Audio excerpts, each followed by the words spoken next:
The presentation today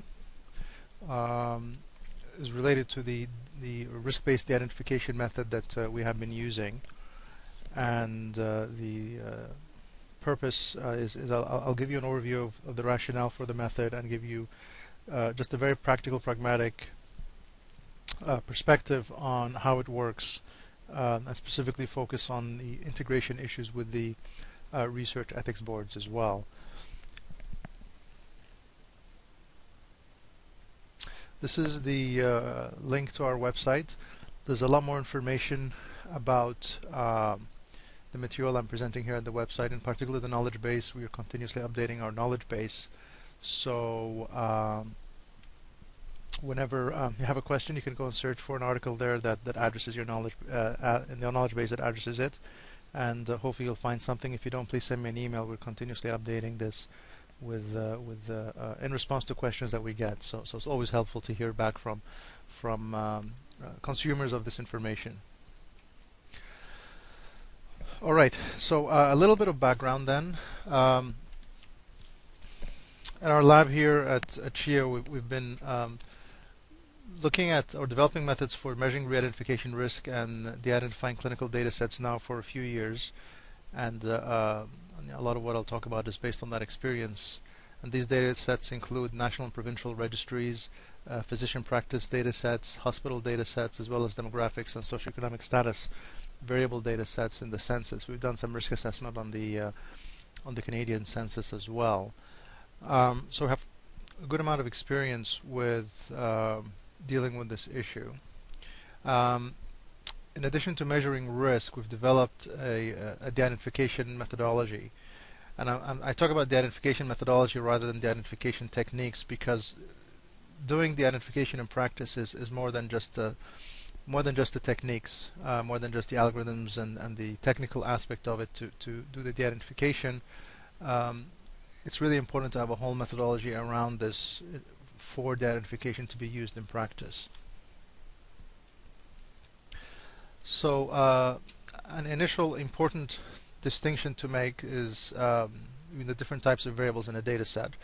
So the core scenario we're looking at is you have a data custodian who has some health data set that they wish to disclose, let's say to researchers, for secondary purposes. So we're really looking at secondary use scenarios rather than original data collection or prospective type studies. We're looking at secondary use where a data set already exists. So in these data sets, it's important to make a distinction among three different types of variables. The first type are directly identifying variables, and these are variables that individually or in combination with each other can be used to uniquely identify an individual directly by themselves or in combination with other readily available information. And the words in this definition have been chosen very carefully. So let me go through a few examples. A person's name is usually considered to be directly identifying information or a directly identifying variable, but a person's name by itself does not necessarily identify an individual uniquely.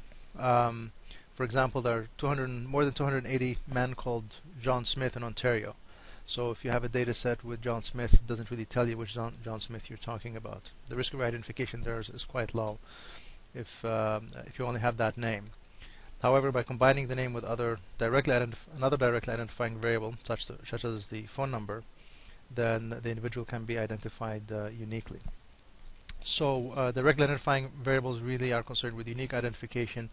Either one or more than one directly identifying variable make an individual identifiable. Another example is email address. You would think that an email address would uniquely identify an individual, and this is true most of the time, but if you have a name like banana55@hotmail.com, that doesn't really tell you anything about the individual behind the email. So again, there will be exceptions. The other point to make is that directly identifying variables may be identifying only in combination with other readily available information, and the emphasis here is on readily available. For example, information that you can get from the white pages, from a Google search, or access to a company database, and this would be considered readily available information. So a social security number or social insurance number, for example, is often assumed to be identifying information. Well, that would only be the case if the intruder has readily available information with social security numbers and other identifying information. For example, if they have a database of SSNs and names and addresses, then releasing a whole database with SSNs SSNs become identifying information because they can just be used as a lookup. So again, we have to be careful to these nuances.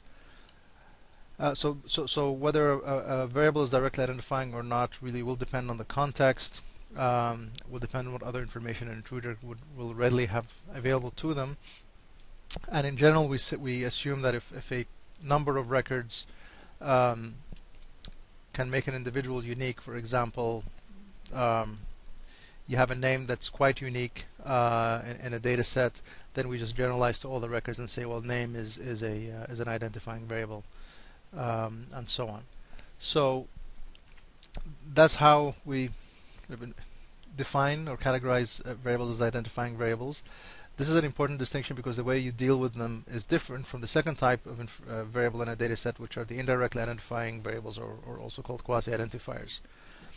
So these are variables that, again, individually or in combination, can indirectly identify an individual by themselves or with reference to some external information. The difference with the previous category is that we don't need to uniquely identify individuals, and the external information doesn't have to be readily available. Again, this is an important distinction because if information you link with to re-identify individuals is not readily available, then the risks are smaller. So examples of quasi-identifiers would be dates, date of birth, death, admission, discharge, specimen collection, even date of marriage. Income, race, ethnicity, birth weight. These would all be considered indirectly identifying information. Another important characteristics of a quasi-identifier is that we assume that an intruder would have background information on these quasi-identifiers. The last category are the sensitive variables, and these are the pieces of information that we want to protect. So this is usually clinical information. And the distinction between those three categories is not absolute. Again, it will depend on the context. For example, in some cases, a diagnosis code is considered a quasi-identifier if it can be used for re-identification. In other cases, it's a sensitive variable if it cannot be used for re-identification. So these categorizations will be context dependent, but they are important categorizations, as you will see.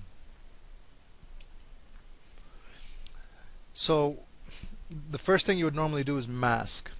There's a whole set of techniques for masking variables, and they're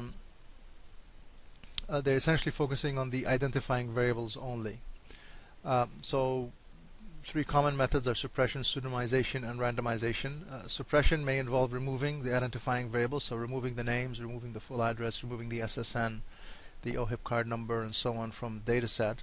That's trivial. You can create pseudonyms. So a lot of the practices involved in clinical trials are essentially pseudonymization practices, where you replace a value with a pseudonym, and you have, or sometimes called coding. You have single and double coding, and again, it deals directly with the identifying information. So you'd remove the name, and you replace it with a unique garbage or a meaningless number instead as a key. And sometimes you can reverse that number if you have a linking table or not. And the third class of techniques are called randomization, and really the word randomization is used for two different things. It's sometimes used to refer to replacing the values in your data set with random values. So replace, for example, all the names with random names from the census. The U.S. Census Bureau has published common names of Americans from an earlier census. So replace actual names with random names, replace locations with random locations, and so on. Phone numbers with random phone numbers, health insurance card numbers with random but valid health insurance card numbers, etc. The other type of randomization is the addition of noise to a data set. So you have a date and then you add some noise according to, say, a Gaussian distribution. Increase it a little bit, decrease it a little bit by a few days, a few weeks, and so on. But again, all of these would be focusing on the identifying variables rather than on the quasi-identifiers. So masking is often used when creating test databases from production databases for software testing. So, if you have any organization, let's say an insurance company that has health claim data, and they have a software testing group, they'll use masking to mask the real data and give it to their testing people so that they can debug and do their testing and so on. But you don't give them the real data. They do masking on it first. So masking is usually a first step, and I'll show you in a subsequent slides that it's not enough. A lot of organizations just do masking, and masking will not protect you, but it is a first step. It's something that you have to do at the very beginning. The main disadvantages of masking are that they cannot, as a method, it cannot, or a class of methods, it cannot guarantee that the risk is low after the masking has been completed. So really one has to be careful. So for example, if you remove all the names and addresses, then you've clearly reduced the risk of re-identification, but it doesn't necessarily mean that the risk is low after that removal has occurred. So it feels good, but it may not necessarily manage your risk. The other problem with masking is that if you try to apply it broadly to the quasi-identifiers as well, for example, which some organizations do, is that it destroys a lot of value in the data if applied to the quasi-identifiers. So if you replace dates with random dates, well, there are two problems there. One is that you can destroy the correlational structure among the variables. So if you don't do this very carefully. But the other problem is that for health databases, a lot of our users just don't want noise in the data. They don't trust noisy data. They prefer to use other techniques like generalization, but they really there's low acceptance of noisy data, which is kind of one of the key methods used in masking. So masking methods tend to be coarse, and they introduce a lot of distortion in the data that it's not really useful if you want to do analysis of the data. It's good for testing because you just need realistic data, but you don't need to really maintain the correlational structure. But if you need to do analysis on the data, masking is not going to work. The other problem is that many masking approaches are ad hoc, and they're not principled, and they can be easily reversible. Not all of them. Some of them are okay, but I've seen masking tools that implement various masking approaches, which with minimal effort I would be able to reverse the masking and get the original values. So again, one has to be careful. So in summary, masking is good. It needs to be done as a first step, but you really have to be careful, and it's not enough. So why is it not enough? Well, part of the problem is that once you've dealt with the identifying information, with the names and addresses and so on in your database, you have other pieces of information that are still there, like the quasi-identifiers. So this graph is based on a study that we just did with my colleagues at McGill University, and it's based on about 850,000 data from 850,000 individuals living in the island of Montreal. So that represents about 25%. So we got their postal code, date of birth, and gender from the RAMQ, which is the provincial insurer, as part of a study. And the objective was to look at whether these three pieces of information, postal code, date of birth, and gender, can be used to identify or re-identify individuals. And we got this data for an 11-year period.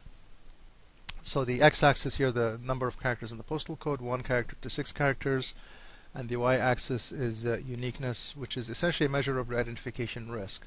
The higher the uniqueness, the greater the re-identification risk. So postal codes by themselves, as you can see at the bottom here, are fine. The uniqueness is pretty low. However, if you include date of birth and have the full postal code, about 97% of the population of Montreal is unique. So we had a sample of 25%. We used that to come up with a population estimate for the whole island. So 97% are unique on the 6-character postal code and date of birth. And I'm comfortable generalizing this to other urban areas. For rural areas, which will tend to have a larger population, these numbers are still high but lower. So what this basically means is that on two pieces of information, the postal code and the date of birth, urban Canadians are unique. If I know these two pieces of information, I'll figure out who you are. If you add gender, it increases the uniqueness a little bit, in this case to about 98%, but gender doesn't really have as much of an effect. The other important point is reduction of granularity of the postal code information to say 87 to 3-character postal code. Still 87% of the population are unique. So that's the problem, basically. Simple demographics can make individuals unique.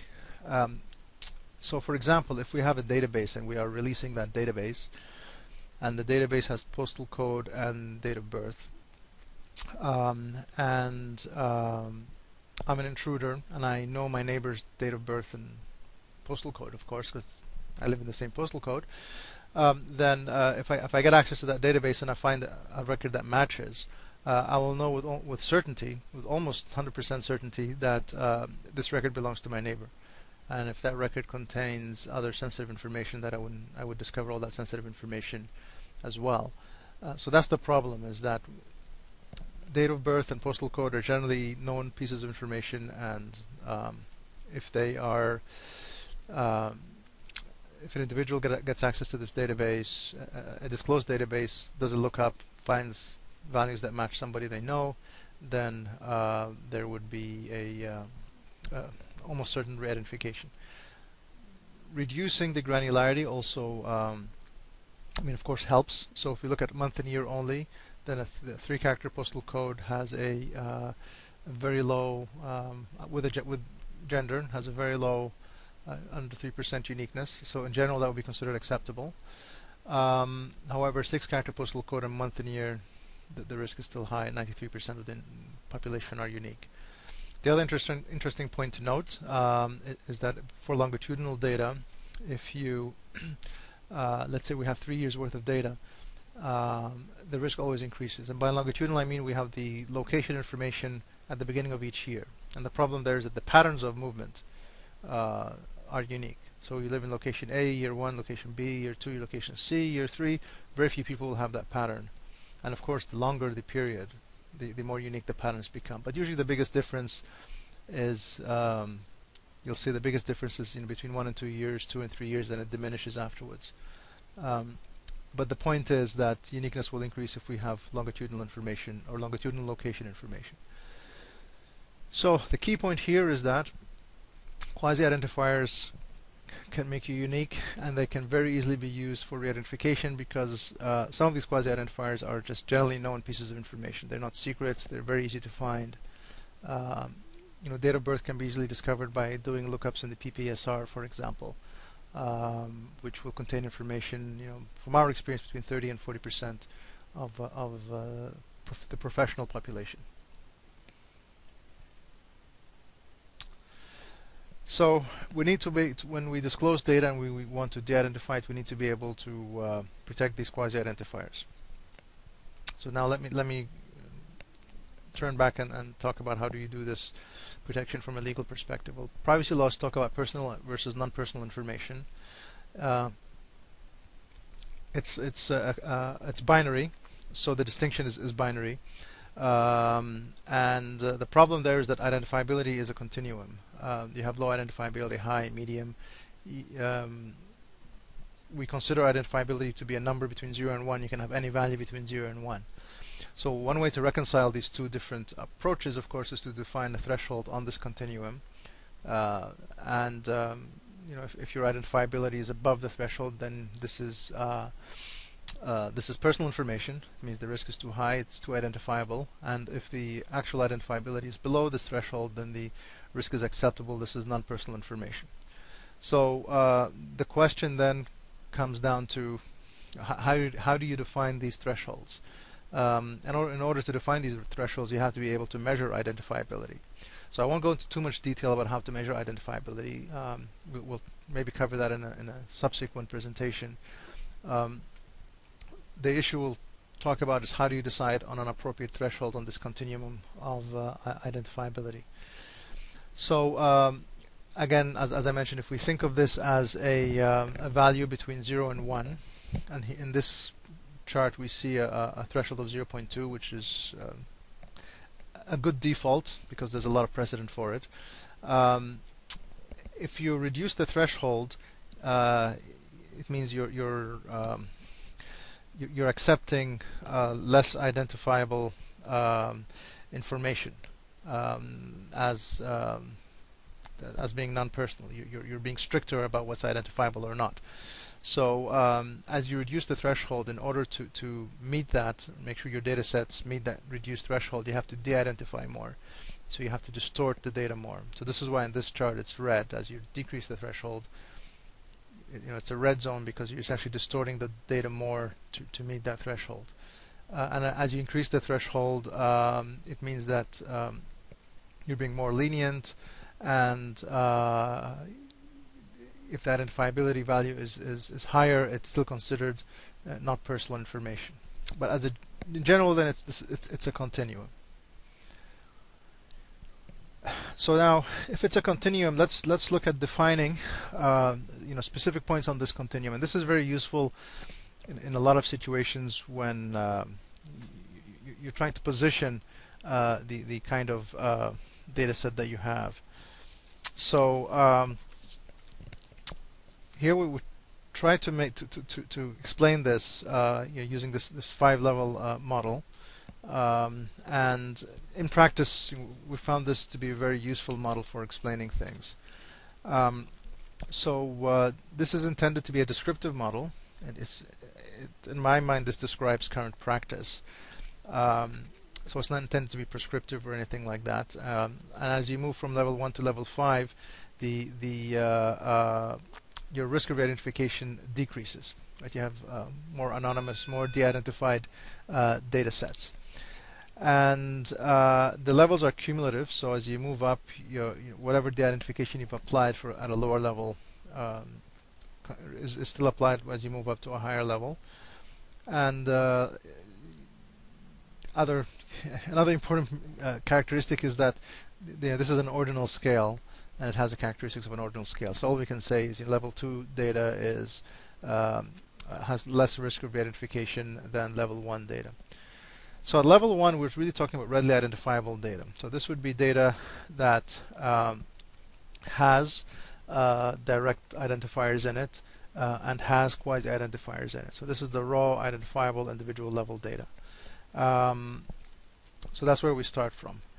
At level 2, you mask the data. So you apply various masking techniques to deal with identifying pieces of information. And you have really, at a high level, you have two kinds of masking. You have irreversibly masked data and you have reversibly masked data. Reversibly masked data means it's possible either by design or through an attack to reverse the masking.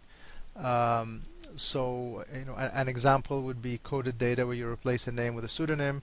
If you maintain a linking table, then you can go back with the pseudonym and determine the identity of the individual.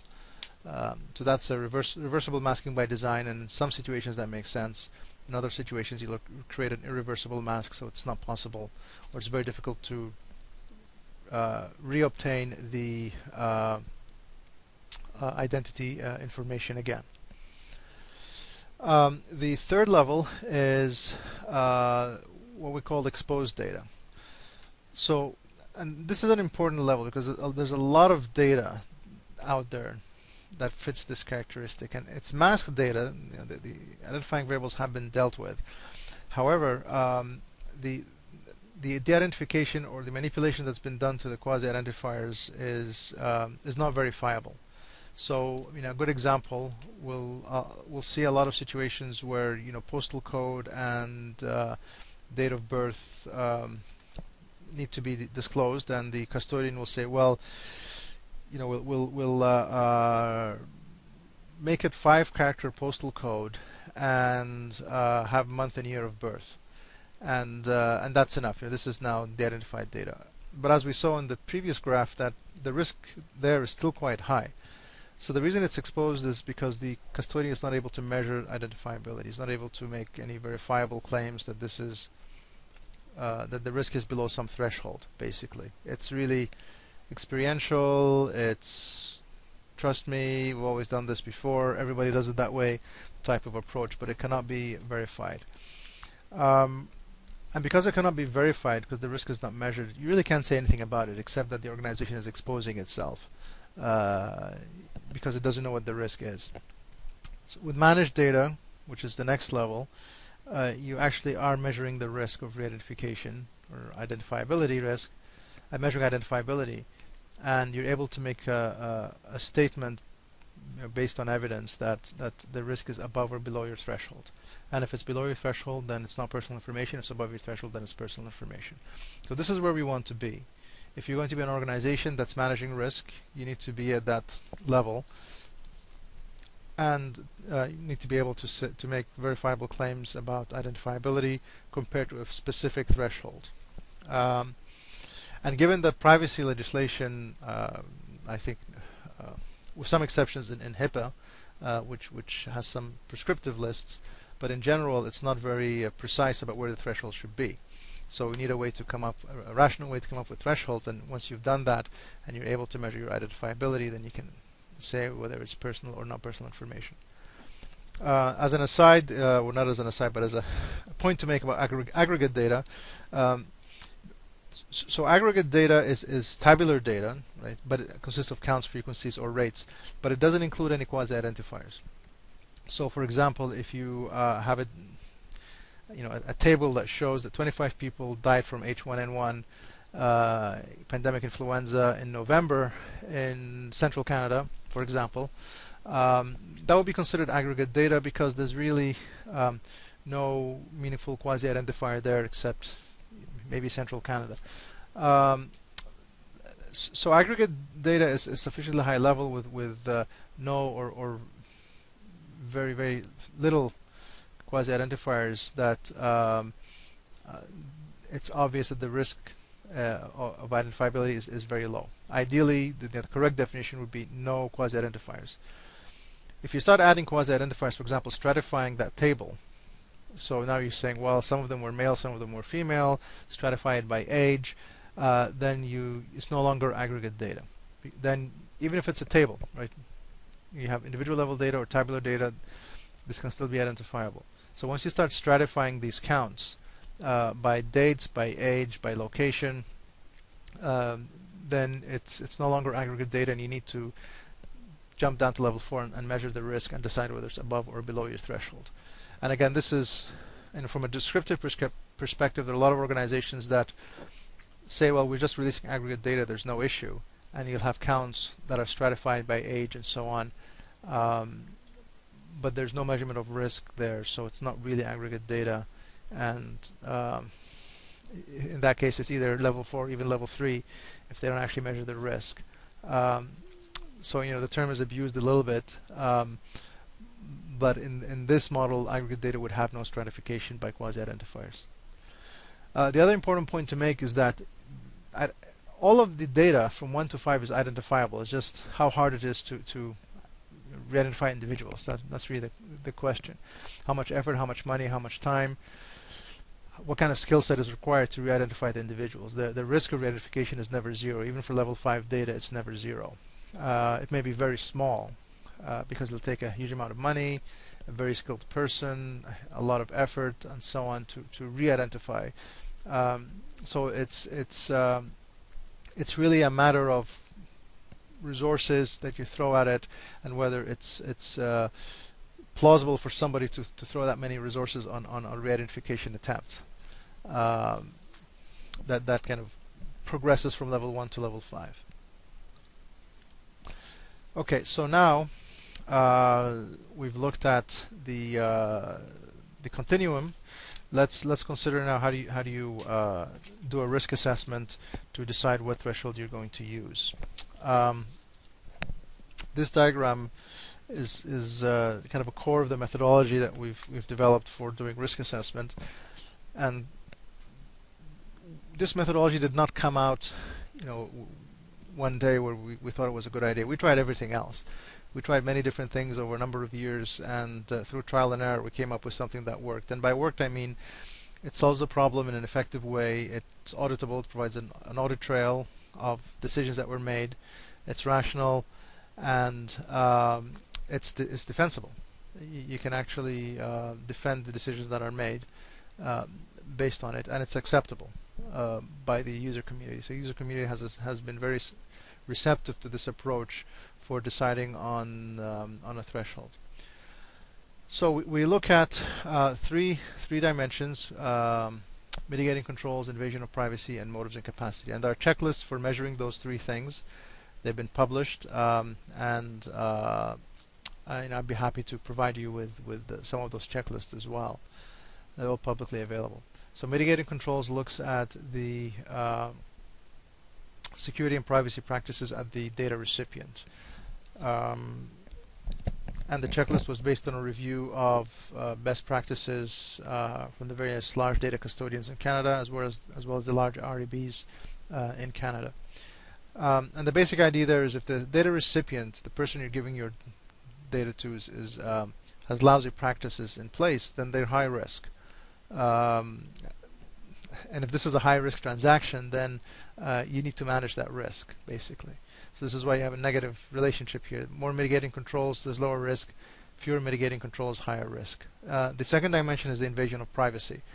And this pertains to the sensitivity of the data and the harm that would come to the patients if there was an inappropriate disclosure of that data. And it also looks at consent mechanisms. So what consent mechanisms or what consent was obtained from the patients when the data was originally collected. Whether that there was consent to disclose the data for the particular purpose. For example, if you want to disclose the data for research purposes, then did you obtain consents from the patients originally to use the data for research purposes, for that type of research purpose? And then the last one is motives and capacity, which looks at the motives and capacity of the data recipient to re-identify the data. Looks at conflicts of interest, financial interests, and whether they have the financial and technical capacity to re-identify the data set. Motives and capacity pertains to the individual, the data recipient, so that's fixed for the data recipient. The invasion of privacy pertains to the data itself and how it was collected and sensitivity of the data. So for a certain class of data recipients and for a certain database, these will remain relatively fixed over time. So if you have for example, if you're a registry and you're releasing data to researchers, then motives and capacity will probably remain fixed across data requesters, and invasion of privacy pertains to the data set, so that will remain fixed as long as you're releasing the same data set. So the thing that will vary from data request to data request are the mitigating controls. So the idea then is that you would use the checklist and evaluate each one of these dimensions. So if invasion of privacy is high, then the risk is high. If motives and capacity to re-identify are high, then the risk is high. And depending on how high this risk is, you would compensate for it by adjusting the threshold, right? Your acceptable re-identification probability, re-identification risk. So this is how you set your threshold, basically. Evaluate those three dimensions. Depending on what the answer is, you would then set a threshold that compensates for the totality of risk along those three dimensions. And the process for doing so actually is straightforward, and I'll walk you through an example in a moment. So we start off with this matrix, and so we use the mitigating controls checklist and assign a score to the data recipient, high, medium, or low, or public. Public is worse than low. If you're making data publicly available as public use data, then you have no mitigating controls. It's zero, basically, because once you put data out in the public domain, you cannot control who will do what with it. And scoring high, medium, low is relatively straightforward. We've developed a simple tool to do that by answering a series of questions about the practices of the data custodian, the data recipient. And then at the bottom here, again you use another checklist to evaluate the motives and capacity of the data recipient. Again, you score them as low, medium, high, and the cells indicate qualitatively it's subjective, but it actually works well in practice.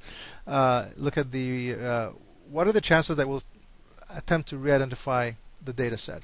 So if they're lousy controls, then either there's a good chance that the recipient will lose the data, and you assume that once the data is lost, whoever gets it or stolen, whoever gets it will want to re-identify the data.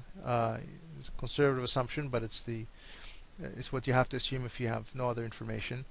Or you assume that if their controls are low, then there's a chance that a disgruntled employee or one of the individuals working at the side of the data recipient may try to re-identify the data. And the cells are essentially looking at likelihood. So you have there'll be frequent attempts to re-identify. Re-identification is probable, occasionally happen, or to remote likelihood. And in practice, you can narrow this down relatively quickly. I mean, by answering the checklist, you can determine relatively quickly whether the motives are capacity low, medium, and high, or high. And for most data recipients,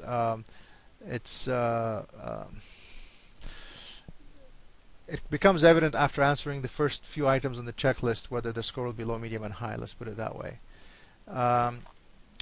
So as an example, if we have a scenario where a data recipient has a high mitigating control, so they have a lot of good security and privacy practices in place, and they're not motivated to identify, then we check or select the remote likelihood cell, and then the next matrix that would be used is we have here the remote likelihood, which came from the other matrix column, and then we evaluate the invasion of privacy using another checklist, again scored as low, medium, or high, and then the cell here gives you the threshold. And these thresholds are what we've used here is based on our experience and as much precedent as we can find to justify them. The organizations we work with have modified those values. They would negotiate with their sponsors or their leadership, or if it's a research context, they will negotiate with the research ethics board and decide on acceptable thresholds to use. Trying to keep in mind the balance between threshold and data quality, because the lower the threshold, the lower the data quality as well. For example, if the chances of re-identification attempts is going to be frequent, then you have the lowest threshold. And if it's very remote and there's a very low invasion of privacy, so the data set is really not that sensitive and it's not likely to be re-identified, then you can afford a higher threshold.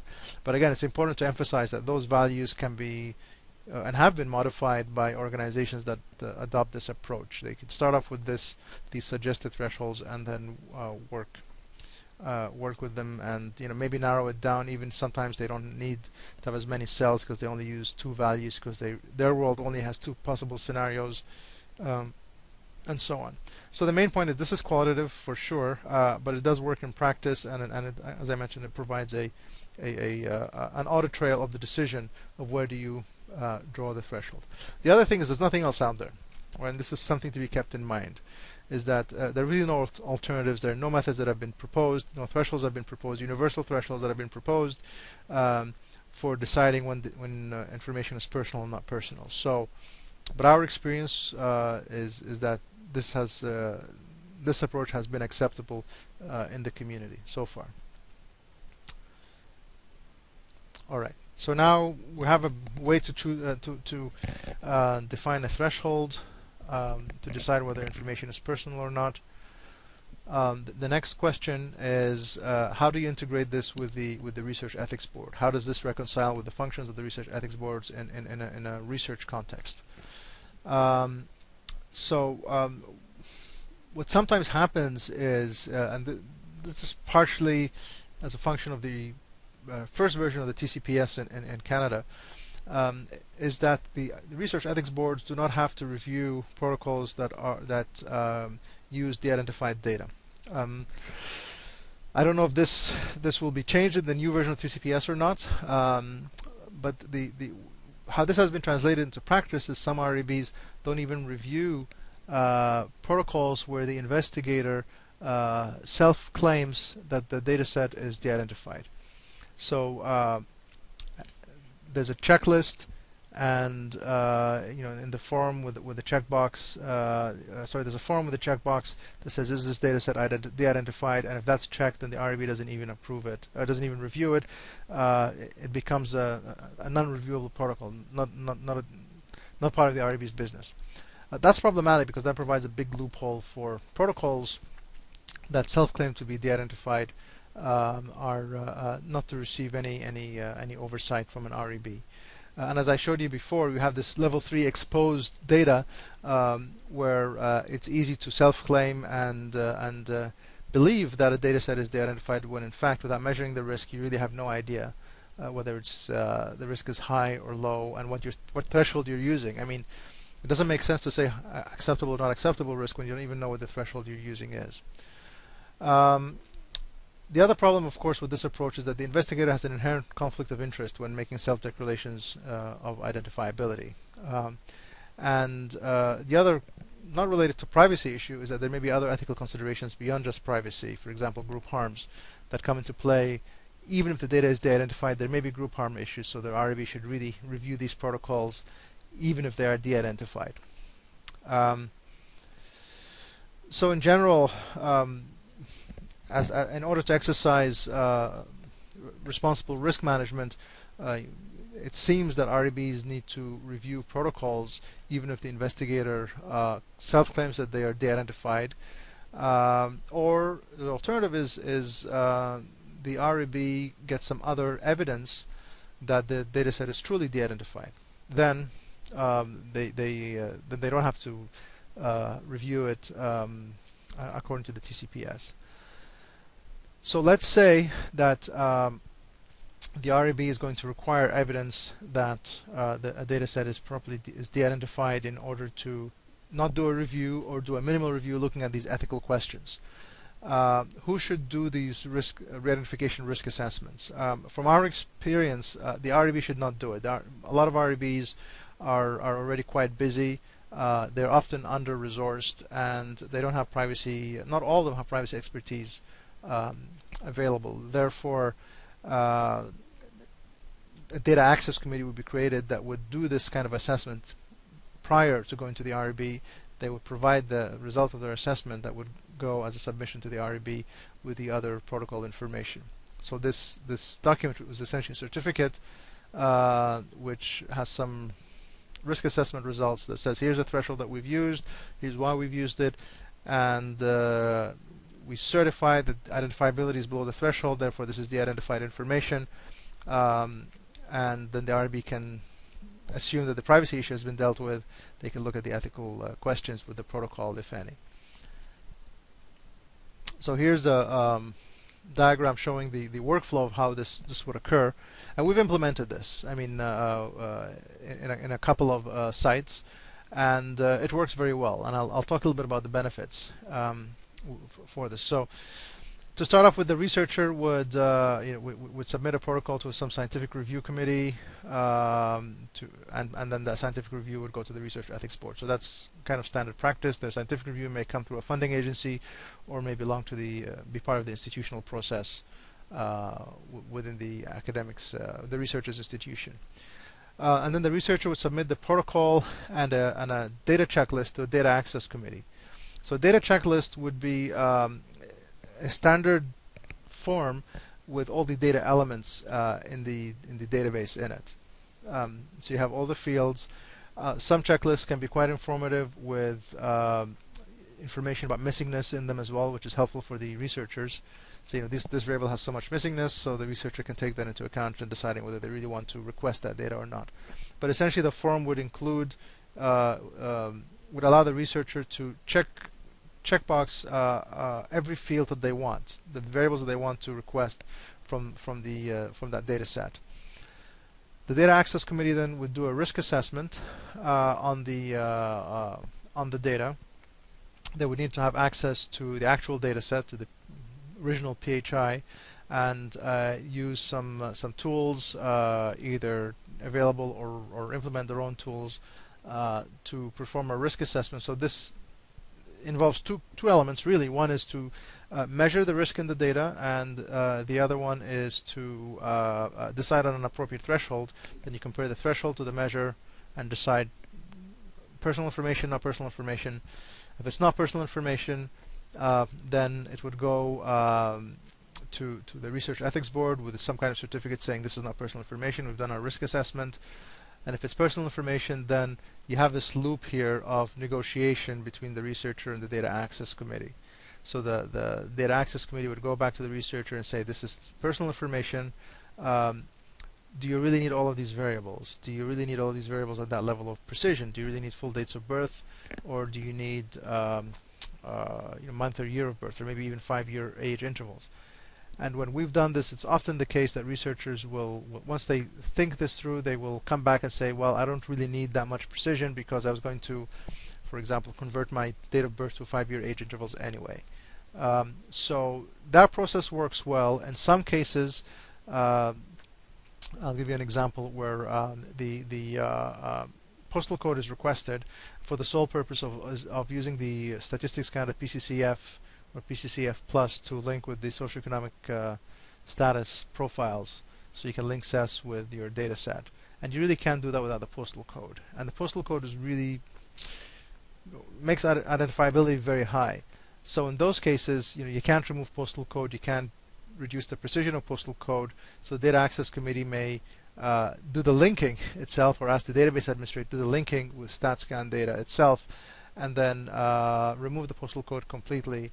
And then it becomes a non-issue, and then they do a risk assessment on the linked data set. So in all the cases that I've been involved in, we've been able to reach a solution with the researcher in order to give them the a data set that they can work with at the end of the day. It may not be the data set they initially asked for, because there is this negotiation process that goes back and forth. The other thing to consider is that it depends on the mitigating controls. The choice of threshold depends on the mitigating controls. So when the researcher gets back a response that says we cannot really give you that data because it's personal information, and the research ethics board will not allow you to access personal information. However, if you implement all of these practices, all of these security and privacy practices, then we can increase our threshold because you become a lower risk data recipient, and then we can give you more data. Less distorted data, and that also works well. So in some cases, researchers said, "Well, okay, I will actually make the investment, improve my verifiably improve my security and privacy practice, improve my mitigating controls score in order to get a higher threshold, so I can get the data set that I would like." So, I mean, the other thing that comes up is why doesn't the researcher work on site?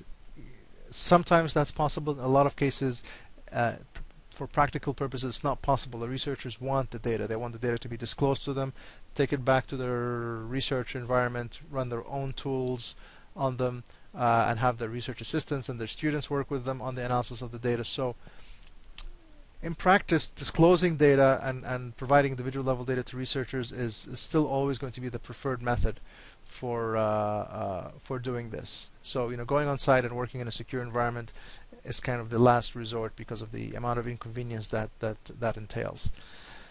So once the REB gets a final certificate that the data set is de-identified, it'll get that certificate. It may get also a data sharing agreement sent to the research ethics board, and if the certificate will show that it's non-personal information, then REB approval goes to the database administrator, who would then de-identify the data according to what was agreed to and described in the certificate, and that de-identified data would then go to the researcher. So that's the workflow for incorporating this into a research ethics review process.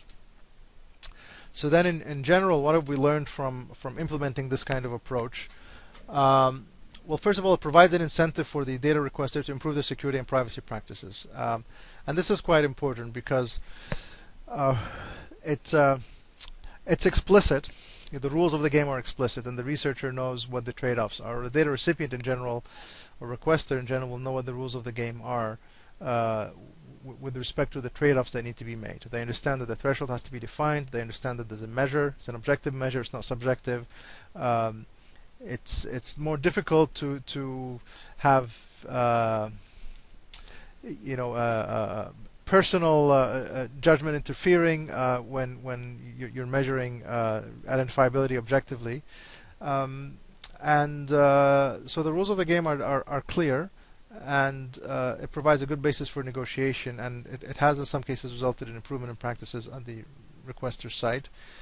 It also ensures that the amount of de-identification is proportionate to the actual risk. So what happens now is some custodians will de-identify too much because of the risk is they're not sure about the risk, so they will over de-identify, and that's unsatisfactory for the researchers. In some cases, in most common situation, they will under de-identify and release data that they think is de-identified, but it's not. So this is the exposed data level that I mentioned earlier on. Whereas with this approach, the amount of de-identification is really proportionate to the risk that the data custodian is taking. And again, from our experience, this has improved the relationship between the custodian and the data requester because the rules of the game are clear and the trade-offs that need to be made are clear.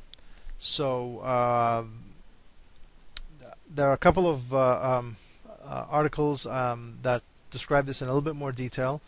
We've just had one come out actually with the Privacy Commissioner of Ontario, where we describe a case study in applying these principles.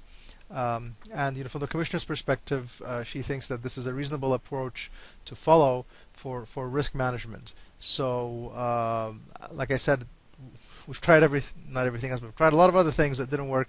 This approach works and has been accepted. So, to the extent that that's a validation, then we've achieved that. So I'll leave it here, and if anybody has a question, you can use the chat box on the left of your screen to ask. You cannot actually speak.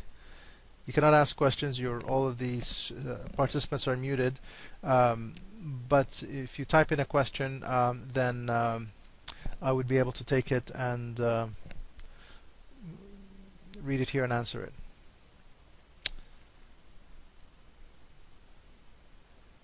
Okay, well, as we're waiting, I'll cover a couple of other issues. One of the practical situations that came up has been that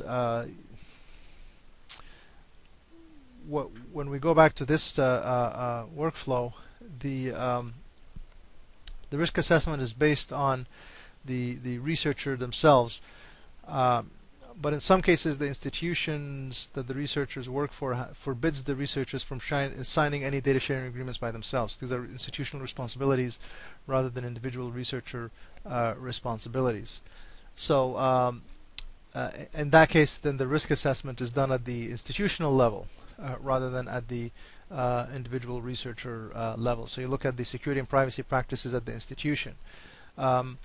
For example, that puts the institution on the line because they have to ensure that practices within their institution there's little variation. So you can't have, if you're a large organization with hundreds of researchers,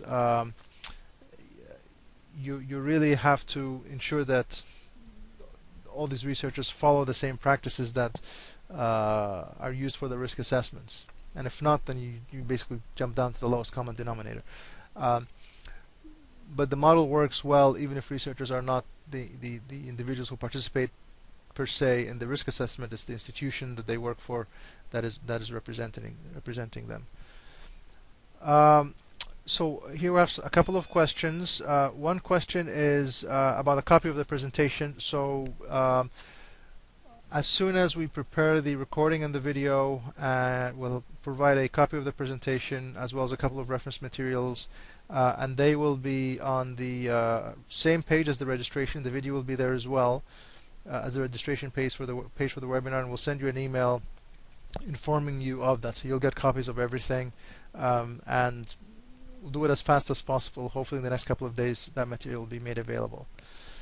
The other question was if there's been a lot of resistance when the Data Access Committee was created by the researchers, resistance from the researchers.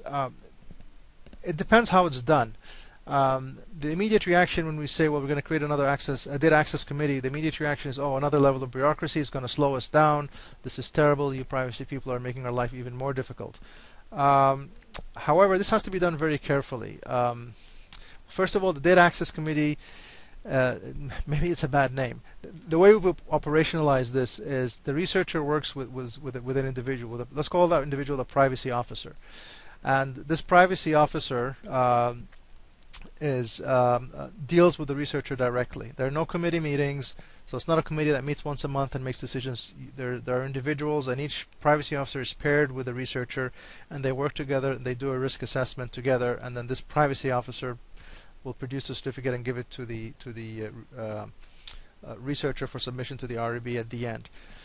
So the committee is really a group of people who work independently and directly with the researcher to do the risk assessment for them. And they may be working with multiple researchers at the same time, but it's really a one-on-one relationship. The group of these officers, or essentially this committee, they may communicate on a regular basis to discuss problems, issues, and so on, but it's not a meeting-based format for doing the risk assessments and making those decisions, because that will delay things, that will cause problems. It's a one-on-one relationship between an officer on this committee and the researcher to chaperone them through this risk assessment, negotiate with them, and come up with a resolution. So these would be high-end individuals that can negotiate with the researchers, and that works very well. And has been very effective in practice. And the number you would need will depend, of course, on the number of requests that come in. The other issue is when you go through this process and submit a certificate with the protocol, if the REB process took 6 months before, for example, it's not going to take 6 months now. In some cases, we've been able to reduce this to 2 or 3 days, from 6 months to 2 or 3 days to go through the REB, because the REB had all its questions answered. All the privacy concerns were dealt with right away, so there was no need to go through multiple reviews. This goes through an expedited review and is dealt with very expeditiously. So the combination of these two things will in total reduce the burden and the delay for the researcher, right? So this has to be communicated to the researchers clearly at the very beginning, and has to be implemented in this way so that you do not have the resistance or growing resistance from the research community about implementing something like this. It cannot be another committee that adds another 6 months to the process. Then that will cause a lot of problems. That will not work. It will be just a lot of resistance. So you would never do it like that. Okay, any more questions? Because we have about 1 minute left.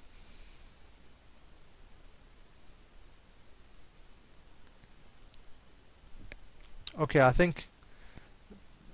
Okay, so I'll leave it at this then. Thank you very much for joining. I hope you found it useful. And as I said, in the next couple of days, we'll put everything online and we'll send you an email when the material is available. Thank you and have a good day.